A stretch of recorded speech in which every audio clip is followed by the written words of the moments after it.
There we are. Good evening. For some reason, technical difficulties, of course.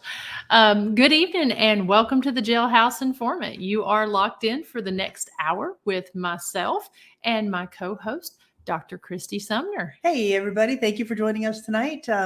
Just looking forward to talking about a few things that we're going to mention here. Some stuff with our schedule, some EnigmaCon information that you got from this past weekend, some tourism, some true crime. So we got a lot going on tonight. Just really just kind of wanted to chat a little bit about the podcast, where we're going, kind of what we want to do here in the future. So. Yeah, got some really exciting things. It's been a very busy month here at the Scott County Jail, and we've had everything from bike events to some great flashlight tours, to some really cool ghost hunts and paranormal investigations. In fact, we have our very last guided ghost hunt of the April, and that's going to be on this Saturday, which will be the 29th? The 29th is Friday. Friday, sorry. Yeah. The last ghost hunt is going to be Friday the 29th, mm-hmm. and it is guided by myself and Dr. Sumner. We do have, I believe we have 5 tickets left at this time, and so we like to keep the ghost hunts small, but they run from 9 p.m. Eastern time until midnight, mm-hmm. and the last 3 have been sold out. So we are going to be adding some for May, but we suggest going ahead. If you're interested in getting in on this ghost hunt, you can get tickets up until 4 p.m. on Friday. Mm-hmm. But because they do sell out pretty quick, we do suggest that you go ahead and get that in as soon as you can. Yeah, absolutely. And just one more thing while we're on the subject of scheduling, we've had several people ask us about paranormal investigations that are open through the rest of the year. Or past the dates that we have currently. We will be opening more dates. It's just we've had just looking at our schedule and stuff. So we do have dates available in October, November, December. All of those will be available, and we will be opening our calendar up hopefully by tomorrow. Miranda and I needed to sit down and kind of get our schedules together as well. So, but if you're looking for a paranormal investigation and you don't see an open availability right now, rest assured that we will be opening those up. Yeah, what we did with that, so because we opened the schedule in November, and both Christy and I, we do a lot of traveling and a lot of speaking at other locations. And so, October and September are very busy months for all of us, as a lot of our paranormal investigators know. We are speaking a lot of conventions, and so we opened the calendar till September or through the end of August, but kept September, October, November, December off because we needed to make sure that we got our schedules planned out. So I think we've pretty well got most of that booked, and we want to get that open because there will be a couple weekends during those months that we'll be traveling, so they won't be open for investigation. So definitely this week we will have those dates up on the schedule for sure. Hopefully by tomorrow, but definitely this week. Yes, absolutely. So again, thank you all for the interest that we've had in the paranormal investigations, as well as the guided ghost hunts. As Miranda said, they've been extremely popular, and we're really humbled by the response that we've been getting from the general public, from paranormal investigators. And for us, it just is it's a great building. It has a lot of history, and it's very active paranormally. So again, be looking for those dates if you want to get onto the calendar as a paranormal investigator. But do keep in mind that the end of May will be the end of our paranormal research study. So if you are a team, if you're a medium, if you're a psychic, or anybody who's interested in getting in on this study, you need to book before the end of May, because May 31st is when the cutoff is for that paranormal research study. Yeah, and a lot of our teams have been having a lot of fun with that. If you book a full-time investigation, that is included in your investigation if you choose to participate. If you are a medium or someone who is not a member of a team, or if you've come and you've investigated and you want to take another little stab at it, we are offering 1-hour sessions, and we are actually offering distance sessions. So if by some chance, if you can't make it in during the month of May, you can book a 1-hour distance session if you are if you want to try something. Because again, all experiments are welcome with this, whether you're a psychic medium or whether you're an investigator and want to use your tools. Mm-hmm. There are no There are no set answers to this. We want to know what the crime was, what the date was, what the item in the container is, names. I mean, there's a lot of things that we can get from this. So if you want to try a distance session, give us a call at the number scrolling on the bottom of the screen, or reach out to us on the website via email, and we can book the time. I know we got the pricing on there. I can't remember the pricing for the 1 hour sessions, but yeah, definitely get that in so that we can get you in for the session or for the research study. Mm-hmm. Yeah, it is a lot of fun. And so speaking of other things that we've got new t-shirts, everybody. Yes, we'll pull that up here. I was just trying to get through the comments hellos. here. Thank you, everybody. And, hello to everybody. Yeah, and so if you've got, if you do have any questions or anything throughout this, please put them over in the comments and put them in all caps so that we won't miss you. Mm-hmm. And so we do have. Oh no! Oh my gosh! It doesn't show up. Turn it around though. Show up. Okay. Look at that. Oh my goodness! Is it showing up? Nope, not at all.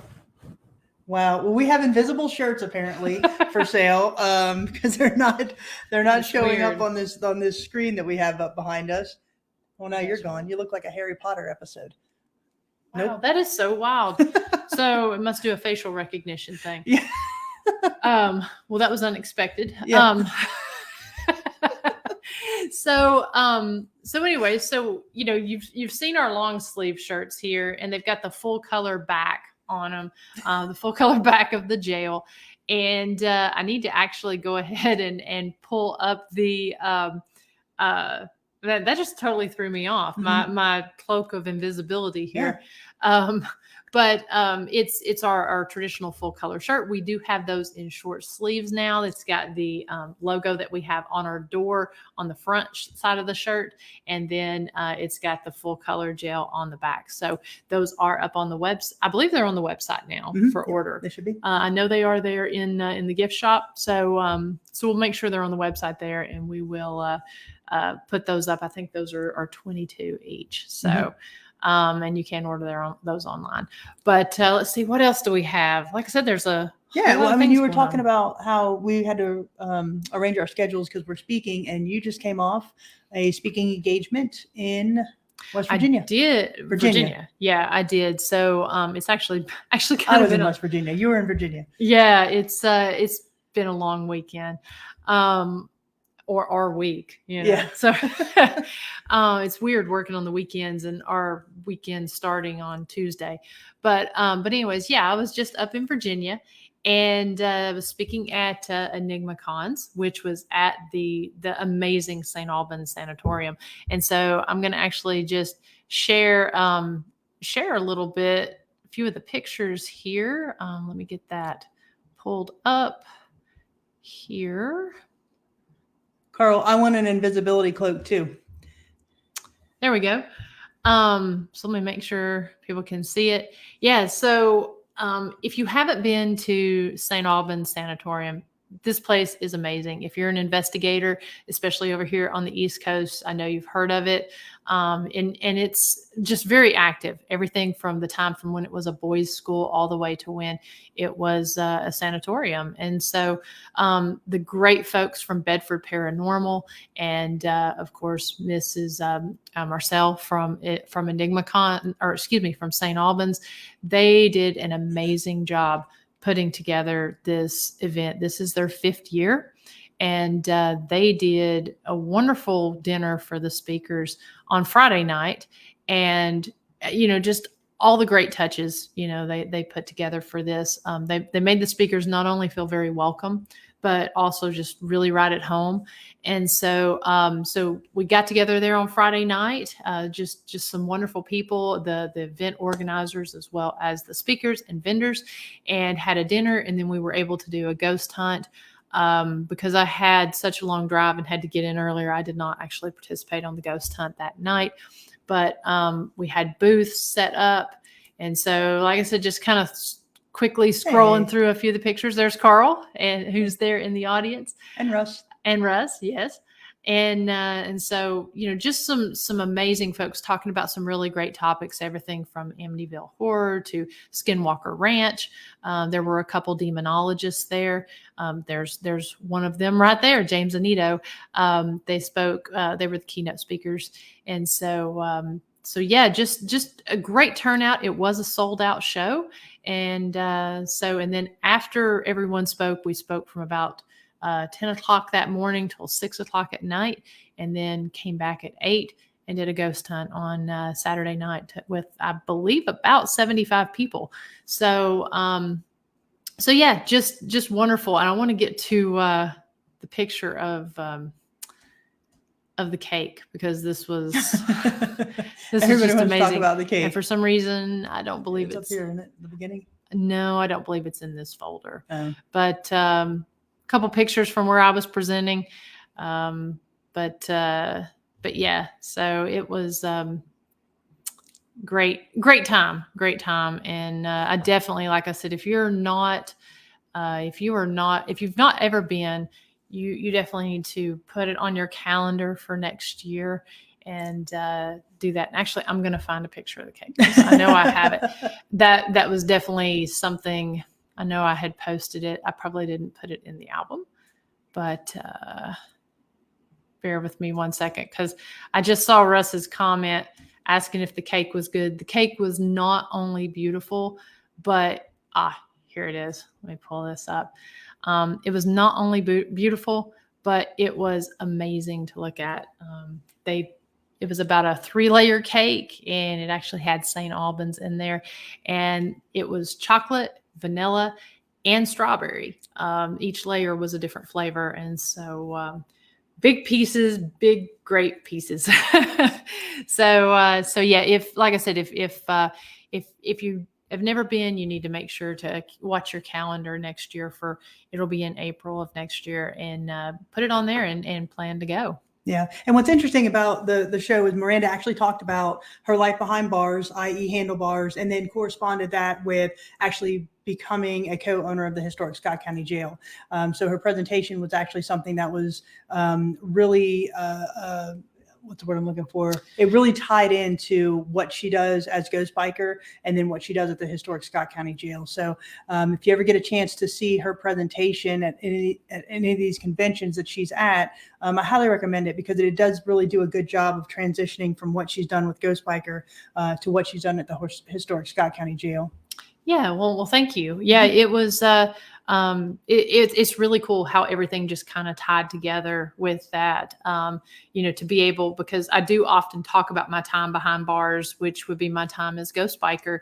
And so to actually, and I love investigating jails. I've investigated a lot over my time as an investigator. And so to be able to actually tie that together by now being a location owner was really cool. And we got a lot of compliments, on the presentation, as well as a lot of folks that are looking and coming and hoping to book the historic Scott County Jail coming up real soon. So thanks for letting me share. Yeah, no, it really does a great job of really tying in the paranormal tourism aspect, which is what, we're obviously highly involved in. So, when we go to these conventions, it gives us the opportunity to see what other location owners are doing, to really give us a chance to brainstorm what works with them, what could work for us. And then, people are asking ideas of us. So to be able to go to these conventions again and really tie in kind of what we're doing now and how we're doing it. I mean, to me, it's pretty awesome, right? Now that we're actually location owners. Yeah. And that's what I always say in my presentation is,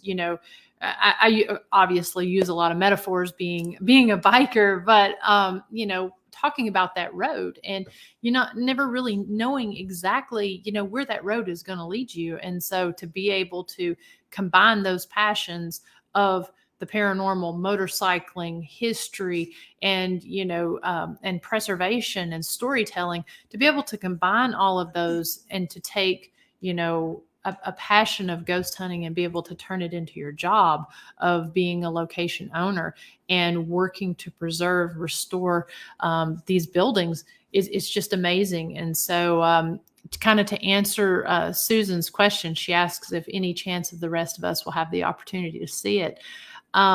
So I am going to be speaking at several other conventions this year. There's a few of them I've not announced just yet, but I will be speaking at a few as it goes on. Quite a few in September, a couple over the summer, and I'm sure I'll be talking about my time behind bars on that. So if you want to see it, you got to come to the convention. We may do something at the jail, but I mean, that could be fun doing something like that. Yeah.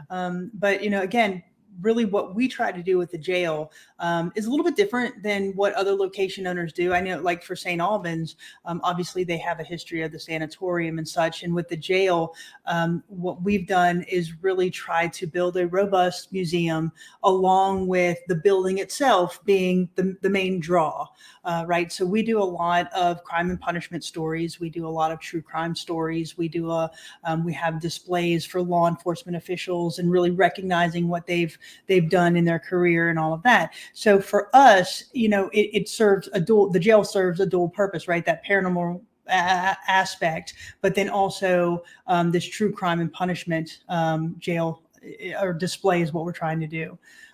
So one of the articles that we highlight, and when we put these up, when we put these articles up and we put these displays up, it's not because we're picking a side, right? We have no dog in the fight for any of the articles that we have up there.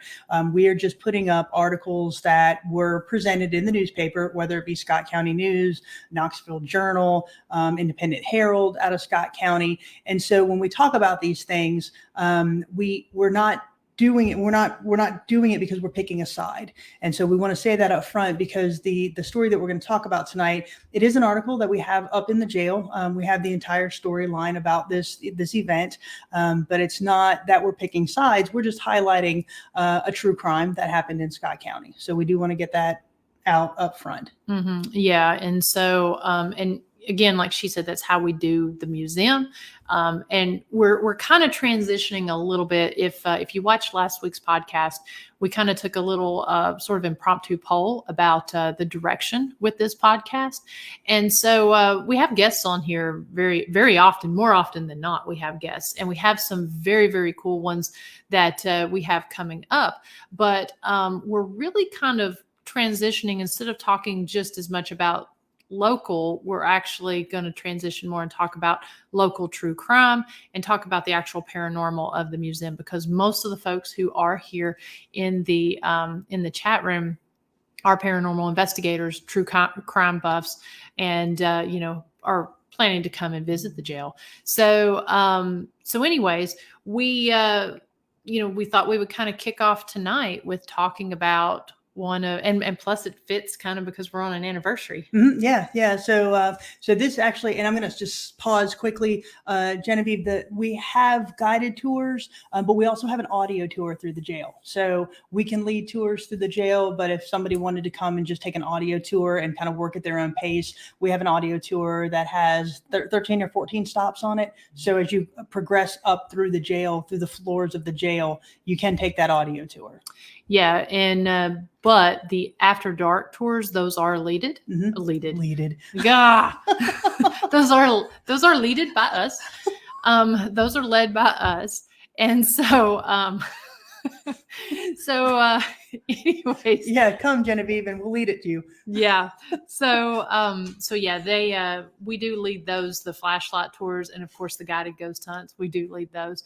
And if you do have a large group, because we've got like a birthday party scheduled coming up. Yeah, that's gonna be fun. Forgot about that. Yeah. We're really, really excited about this. A kid's birthday party. I think they're around 8 or 10 years old. It's either 10 8-year-olds or 8 10-year-olds. I can't remember. I think it's 8 10-year-olds. Probably. Yeah. So we do that sort of thing and lead those tours. So if you have a large group and you would like to have them come to the jail, give us a call and we can set that up. And of course, we're in somewhere a little bit different this time. Our background tonight comes from the 3rd floor in maximum security. This is the women's cell that's up there. And so, and I just want to bring out what Sheila says. She says the timeline display is awesome. Thanks, Sheila. That's something we are extremely proud of, that Dr. Sumner and I put together in there. That's got a timeline history, which I think we'll talk about that maybe on another show, kind of highlight that. Yeah, absolutely. But anyways, I'm going to go ahead and share the screen, and we're going to get into tonight's story. I believe the articles that we're going to be talking about tonight comes from the Independent Herald and the Scott County News, both, correct? Right. And just be aware, just a disclaimer, back in 1983, when this story originated in April 21st of 1983, the newspaper posted some very graphic photographs. So some of the photographs that we will be showing here are a little bit disturbing. So, but they were published in the newspaper. So we're going to go ahead and share those again, kind of with the story. And as Miranda said, this is going to kind of kick off our true crime portion of our podcast. Yeah. And so we do have these highlighted there. So if you are squeamish or whatever, just listen to us rather than watch. So So this story, it happened on April 21st, 1983. And this was actually a car bombing in Scott County. So Floyd Blackston, he was a former Tennessee Highway Patrol trooper. And he went out to start his truck one morning and it exploded. There was sticks of dynamite wired to the ignition. And so obviously you can see the truck exploded. The bomb was heard from up to a mile away. And there's so many crazy facets to this story. First one is this was the third bombing attempt on Floyd Blackston's life. He had already survived 2. And so this third one was the one that really did the most damage. Yeah. And ironically, or not ironically, but surprisingly, he survived. He lived. Yeah, he lived. It blew off his legs and his fingers and blinded him in one eye, but he never lost consciousness. He, when one of the neighbors, everybody within a mile radius heard the bomb, but one of his neighbors was the quickest to get there. He got there in about 50 to 60 seconds, and Floyd was lucid. He was talking. He said, "Don't touch me. Just to back away. Go call the sheriff, go call an ambulance." And so, he never lost consciousness during this entire ordeal. So one of the other interesting things about this is one of the EMTs, his name was Jim Owens. He still resides in Scott County, and he was really one of the heroes of the story. Both he and David Llewellyn and other EMTs that responded, they are actually credited with saving Floyd Blackston's life after this bombing, because they loaded him up in the ambulance and they needed the quickest way to get to the hospital. And Jim Owens decided that an unfinished bridge that was under construction, it had not been finished yet, he was just going to drive over it, even though he was not authorized to do so. He went ahead and did it, and he was able to get him to the hospital within 10 minutes. So that actually contributed to saving his life. Yeah, and I believe that's Jim, I think, standing over on the left-hand side. Mm-hmm. I believe that's Jim.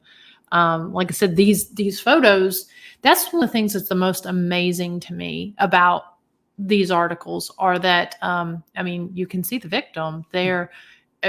Full view. This was a front page of a paper, mm-hmm. and they just, have him laid out there. Mm-hmm. So it's just amazing to me how things have changed with, what they post. They still today will post car accidents in the paper, mm-hmm. And publish names and that sort of thing in our local papers, but obviously not to this extent. Mm-hmm. But it's just been interesting. And all of our photos, if you go into our main museum room, we actually have quite a few crime scene photos in there. And those crime scene photos actually came from when the paper was on site. So, anyways, not to digress, but that's pretty amazing to me. Yeah. So, these are some of the true crime stories that we do highlight in the museum. And so, this is an interesting story again, because it just touched so many different facets, right? It's not just the Blackston family. It's everybody. As Cindy Lau said, there's so many people that remember this story, that have opinions about this story. Again, we will not get into the opinion piece of this. But then there's so many heroic stories that came out of this instance. Like I said, Jim Owens and the other EMTs there really were credited with saving his life. And I believe he lived, 10 to 12 years after this. From what I've heard, I believe he lived. Now, we may see here. Of course, these are the articles from when this happened. It doesn't have really. There was only a few from the aftermath, correct. That you found.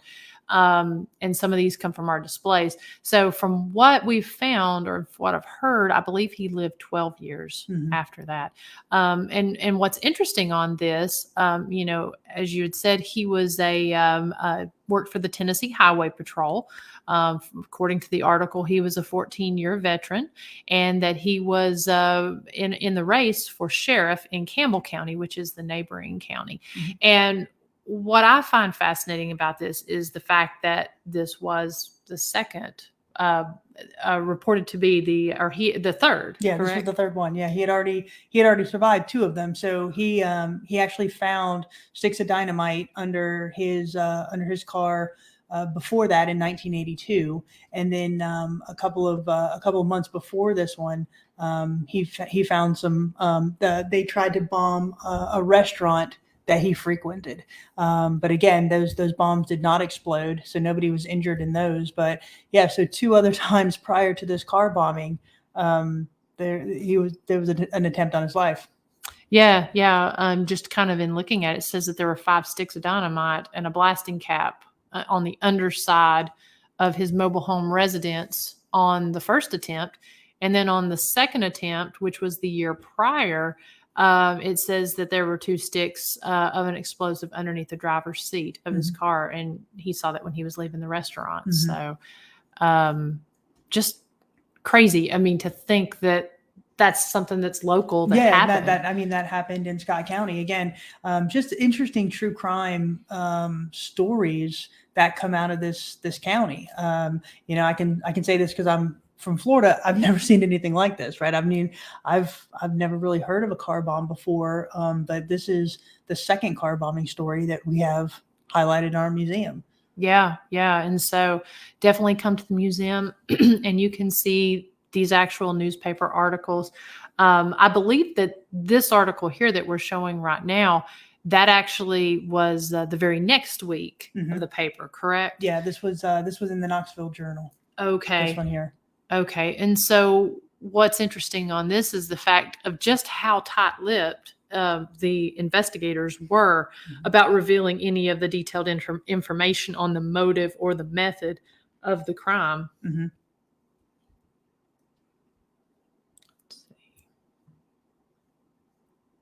Yeah. So again, it's just really, it's fascinating. Again, to your point, what they were publishing, the pictures that they published, but again, to highlight these articles, actually have these newspapers. I mean, to have a newspaper from 1983 is pretty cool in and of itself, but to be able to highlight some of these stories and just to know that he lived, that there were heroes involved in this.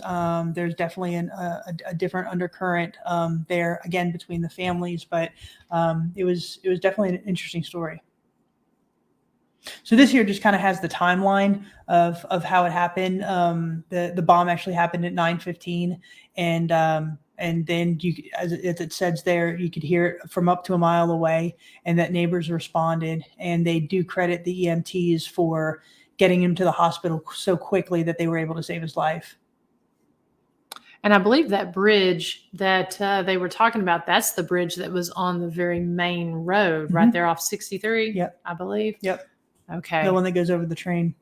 Yeah. Because I remember as a kid when that bridge was built and having to take the long way around, and you couldn't get anywhere very fast there in Scott County. I mean, until some of the bridge was built there and some of the roads were added, because it is so mountainous and it's so rural. You really couldn't get anywhere too fast. Yeah. So we'll just kind of go through some of the others. So this is the newspaper that was actually in 1986. So this is 3 years after. They did have a suspect in this case. He was a military explosive expert. And the reports were that that he was hired to do this job. So he actually was convicted of this crime. He did serve prison time for his association with this crime. So they actually caught him down in Florida, and or he was in Florida. They actually ended up capturing him after a shootout. So. Okay, because I was going to ask what the what led them to him. Had they had a suspect up until then? Did you know of? Not that I know of. After reading the story, they just, because again, as you said, they were just kind of tight-lipped about his involvement, how people were, who were said to hire him, how they were involved. So the ending of this story is quite convoluted. So we're not really going to go into that, other than the fact that it actually happened. Yeah, and you can actually come in and you can read more in detail about it here inside the museum. Mm-hmm. Yeah. So like I said, I think it's really cool that they were able to get into the hospital within 10 minutes after the explosion, or they were at the scene within 10 minutes of the explosion, and they were able to get into the hospital. Yeah, and so they go into talking about all of that with the ambulance. Mm-hmm. So we're just going to kind of go through some of the pictures, but just incredible amount of damage to his truck. And then to know that he actually survived is just a miracle. Yeah. Oops. Sorry. Well, that car looks pretty unscathed. Well, the window's been knocked out. Oh, yeah. Well. Yeah, there's a lot of debris on it. Wow. But I mean, that's part of the pickup truck that hit that car. Yeah, just a lot of damage. And again, just crime in Scott County. It's just a lot different. Yeah, that looks like a Dodge Power Wagon is what that looks like. So I could see why that would the Dodge pickup. Yep. 1972. Yeah. So I can see why my uncle had two of those. So, and they're still in good shape. Yeah. And they were from 83 and 86. So, okay. Very cool. So yeah, just some different newspaper pictures. So that's Sheriff Marion Carson on the right and Deputy Llewellyn looking at it. That's the actual engine that was blown this way. That's the steering wheel. Yeah, it's blown forward. Yeah.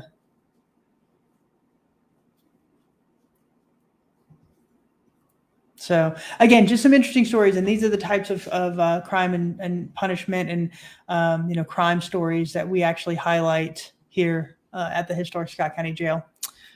So we're going to look over here and see if there were any questions here. Sheila asks, was anyone charged? Yeah, so there was an individual that did serve time for this. And again, because there are family members that are still local to the community, there's speculation on different sides as to the outcome of this story. We won't go into it here. Again, you can come and read some of the stuff at the jail. But yes, there was somebody charged with that, and he did serve prison time. Yeah. And then Russ says, sounds like Scott County needs the Batman. And we can put the bat light right on the jail. We could. Yeah, we can just shine it right off the Historic Scott County Jail. And Russ says, did the individual have mafia ties? No. From the articles that we read, they did not have mafia ties, just ties to other individuals in Scott County. Yeah. It was more of a hitman for hire sort of thing. Situation. Yeah. So yeah, one thing you have to understand about a small rural county, everybody knows everybody. Pretty much most people are related. And a lot of the people, since this did occur back in 1983, there are a lot of family members, charged people, that sort of thing that are still alive. So out of respect, for all parties involved, because, it is a very divisive story, as Dr. Sumner said, we're not going to go into all the details with the charging and that sort of thing, but we do have the newspapers there. And that's why we really try to stick to that with the museum. A lot of things you can go off on conspiracies, you can go off on a lot of different trails, but we're really trying to keep it just, strictly to the news and that sort of thing, and reporting the facts and stuff. So, but again, you can come out and you can read about the rest of the story there at the jail. Mm-hmm. So, if anybody has any other questions, just go ahead and put them here in the chat room.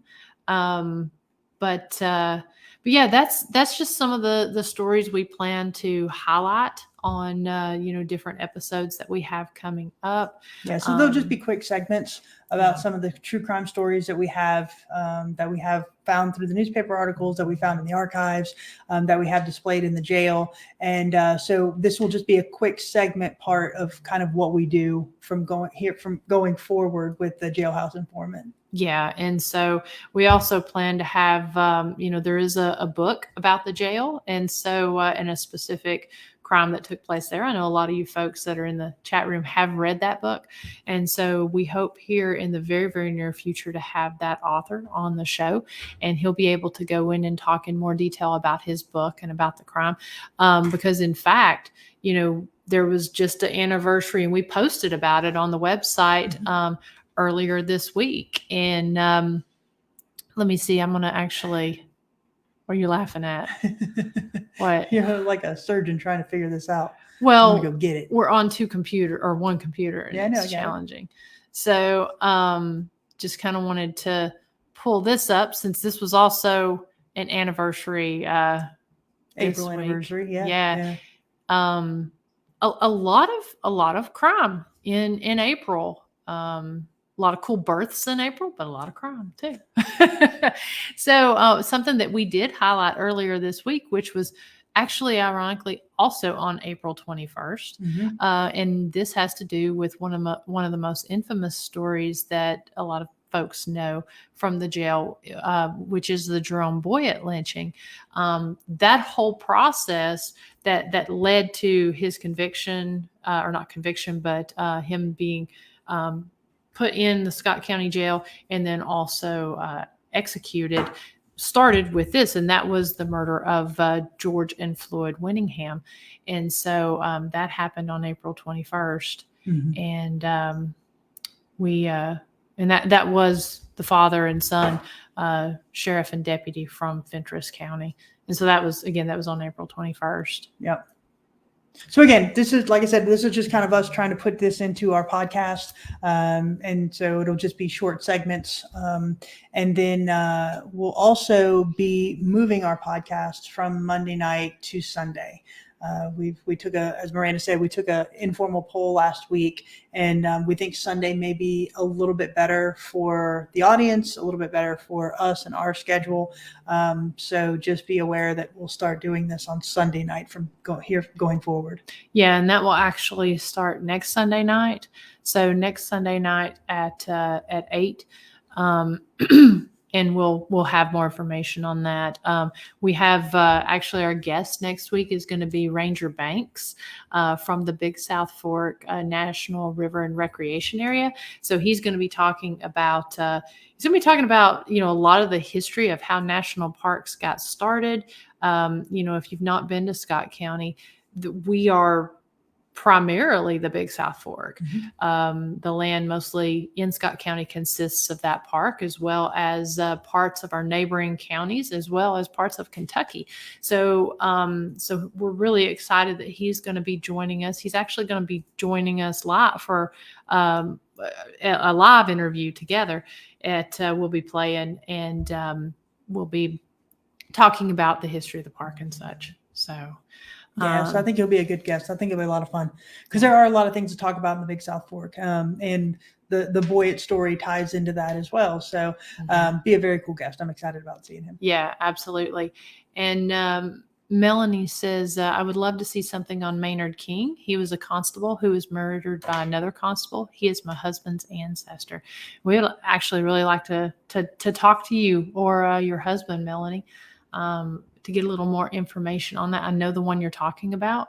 And so yeah, we would love to hear a little more about that, especially since you have ancestral ties there. And then Cindy says, I just moved back to Scott County from South Dakota when this happened. That's wild. So like I said, new date. That's going to be coming up. Let's see. We will keep it at 8. So Susan, we will be at 8 o'clock on Sunday. Yes, absolutely. And then, like I said, we've got that public guided ghost hunt this coming Friday and it will be at 9 p.m. Eastern till midnight. So if you would like to get in, we do have a couple tickets left, and you can do that by either calling the number on the bottom of the screen or going ahead and booking straight from the events section. And then we also have talk about a couple other events that we've got going on. And if you want to go ahead and start that, I'll get the announcement thing pulled up here on the screen. Yeah, so the next big motorcycle event that we have coming up is going to be the second annual Harold Young Memorial Scholarship Ride. This is a ride, it's a dart run. It is in honor of Miranda's father, who was a science teacher at Scott High. And so what it is, it's actually a dart run. You do not have to have a motorcycle to participate, but the very first stop is going to be at the historic Scott County Jail. So you'll meet at the jail on May 21st, and you will throw your first set of darts there at the jail, and then you will go to all of the other stops, and then it will end at the Mason's Lodge there in Robbins. Yeah. So the second stop is going to be Dilligaff Motorcycle Shop, and then the Masonic Lodge there in Robbins. We are partnering with them, so it is a Ghost Biker and Widow's Sons Masonic Lodge Riders Association partnership that's doing this in honor of my dad. And so I'm just beyond excited to actually, be putting this together, and that we're going to be the first stop at the event. So you're going to come out at the jail, be out at the jail by 10. And, you don't have to ride a motorcycle, but if you're familiar with a poker run, that's what it's like, except it's with darts. So it is a game of skill rather than a game of chance. And so all of the proceeds that are raised, they do go to fund a scholarship for a student at Scott High School looking to major in the field of science. So we will also, on that particular event, we will be giving away this year's scholarship to this year's recipient at the event. So, and let's see, we got a couple questions here. Russ says, will there be a link on the website to donate to the scholarship fund? Yes, there will.